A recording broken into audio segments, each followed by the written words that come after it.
Pokemon की ending बेकार थी। हाँ हेलो गाइस, आप लोग देख रहे हो पोकी फिगर चैनल। तो गाइस कैसे हो आप लोग? तो अब देखो, यहाँ पर एंडिंग से मेरा मतलब है पोकेमॉन वर्ल्ड चैंपियनशिप, क्योंकि वो ऐश की आखिरी चैंपियनशिप, आखिरी लीग थी। और ऑनेस्टली मुझे उतने मजे नहीं आए वर्ल्ड चैंपियनशिप को देखने में जितना मैंने एक्सपेक्ट किया था। और अपनी इसी बात को जस्टिफाई करने के लिए आज की इस वीडियो में मैं आपके सामने कुछ पॉइंट्स रखूंगा। तो गाइस शायद से अब बहुत देर हो चुकी है, अब इस वीडियो को स्टार्ट करते हैं। सबसे पहला पॉइंट, प्रिडिक्टेबल। अब आई थिंक इस बात से हम सब लोग एग्री करेंगे सिवाय छोटे बच्चों के कि पोकेमॉन वर्ल्ड चैंपियनशिप बहुत प्रिडिक्टेबल थी। हम सब लोग पहले से ही जानते थे कि कौन किससे जीतेगा और वो उससे जीतता भी है। हम सब पहले से ही जानते थे कि ऐश सिंथिया से जीतेगा और वो सिंथिया से जीतता भी है। अब मैं ये नहीं कह रहा हूँ कि नहीं जीतना चाहिए था, बट यस इट्स प्रिडिक्टेबल। और आई थिंक इस प्रिडिक्टेबिलिटी का रीजन ये भी है कि हम सब लोग स्टार्टिंग से ही जानते थे कि ऐश लियोन से लड़ेगा ही, और लियोन तो किसी से हारेगा नहीं, तो ऐश भी किसी से नहीं हार सकता। लेकिन आई ऑल्सो थिंक कि प्रिडिक्टेबिलिटी फैक्टर उतना ज्यादा भी मजा खराब नहीं करता है, इसलिए मैंने इसको सबसे पहले नंबर पे रखा है और आई थिंक इसको इग्नोर किया जा सकता है। दूसरा पॉइंट, ओवर पावर्ड लियोन। अब शायद ये तुम लोगों के लिए कुछ नया हो सकता है, लेकिन लियोन इस पूरी चैंपियनशिप में बहुत ओवर पावर्ड था। जैसे स्टार्टिंग में उसने आसानी से एलान को मसल दिया, और ना सिर्फ एलान को बल्कि डियांता को भी उसने आसानी से हरा दिया।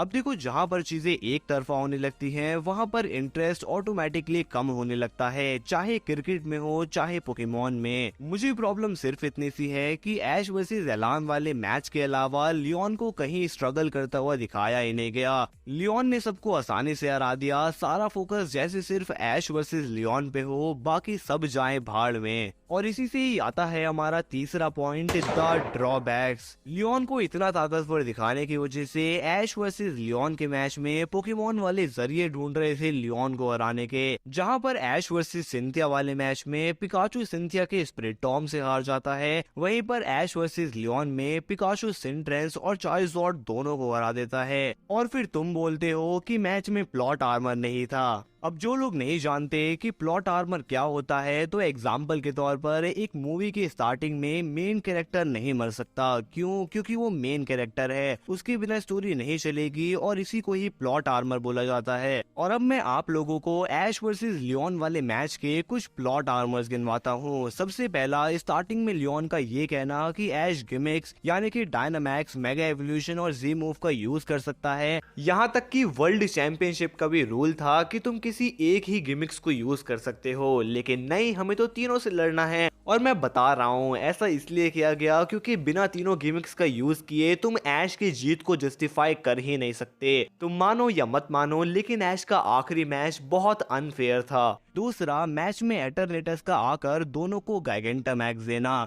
अच्छा, मैं आप लोगों से पूछता हूँ, क्या आप लोगों को लगता है कि बिना गिमिक्स के ऐश लियोन को हरा सकता था? माइंड यू, गिमिक्स के साथ भी ऐश बहुत मुश्किल से जीता था। और मैं यहाँ पर ऐश की अल्टीमेट टीम की बात नहीं कर रहा हूँ कि अगर चारिज़ॉर्ड आ जाता, ग्रेनिंजा आ जाता मैच में तो क्या होता। नहीं, अब देखो, मैं कोई हेटर नहीं हूँ, मुझे हेटर मत समझना। मुझे प्रॉब्लम सिर्फ इतनी सी है कि ऐश वर्सेस लियोन वाले मैच के अलावा और कोई मैच उतना अमेजिंग नहीं था। तुम इसमें एनिमेशन वाला पॉइंट भी ऐड कर सकते हो, सिवाय ऐश वर्सेस लियोन वाली फाइट के, और सब मैचेस की एनिमेशन फीकी फीकी सी थी। और अगर तुम कंपेयर करोगे XY कलर्स लीग की एनिमेशन से, तो उसकी हर मैच की एनिमेशन बहुत ज्यादा बढ़िया थी। चौथा और सबसे डीप पॉइंट, कुछ नया नहीं था। तुम लोग जाके YouTube पे सर्च करो पोकेमॉन एंडिंग थ्योरीज, तुम्हें कितने अच्छे आइडियाज मिलेंगे। हम लोग क्या सोच के बैठे थे कि हमें ऐश और उसके डैड का मुकाबला देखने को मिलेगा, ऐश के डैड फाइनली रिवील होंगे।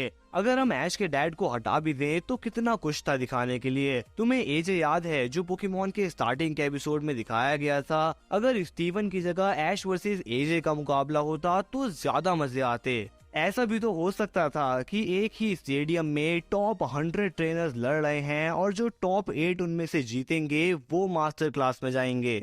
अब यार दिखाने के लिए तो बहुत कुछ दिखा सकते थे, लेकिन यार हर बार की तरह वही सेम पैटर्न। और बाकी आखिरी पॉइंट, शायद मैंने कुछ ज्यादा ही एक्सपेक्टेशन लगा रखी थी। मैं बहुत अच्छी स्टोरीज वाले एनिमे भी देख चुका हूँ, और शायद मैं पोकेमोन से भी यही एक्सपेक्ट कर रहा था, थोड़ी थोड़ी सी सीरियसनेस इन दी स्टोरी। लेकिन इसमें हेट करने वाली बात नहीं है। मुद्दे की बात यह है कि मुझे पापा ऐश और पापा लियोन का मैच अच्छा लगा। हाँ, ऐश वर्सेस लियोन का मैच मुझे जेन्युइनली अच्छा लगा, और उसमें सबसे अच्छी चीज मुझे ये लगी कि इन लोगों ने लियोन की चारिजोर्ड को ऐश की ग्रेनिंजा चारिजोर्ड या लुकारियो से नहीं, बल्कि उसकी सबसे पहले पोकेमोन पिकाचू से हरवाया। मुझे ये बहुत पसंद आया। तो यार आज की इस वीडियो में बस इतना ही। अब तुम लोग बताओ कि तुम मेरी बात से एग्री करते हो या डिसएग्री करते हो। तो अगर आप लोगों को ये वीडियो अच्छी लगी हो तो लाइक करना ना भूलना, बहुत ज्यादा अच्छी लगी हो तो कमेंट करना ना भूलना, बहुत सी भी ज्यादा अच्छी लगी हो तो सब्सक्राइब करना ना भूलना पोकी फीवर चैनल को।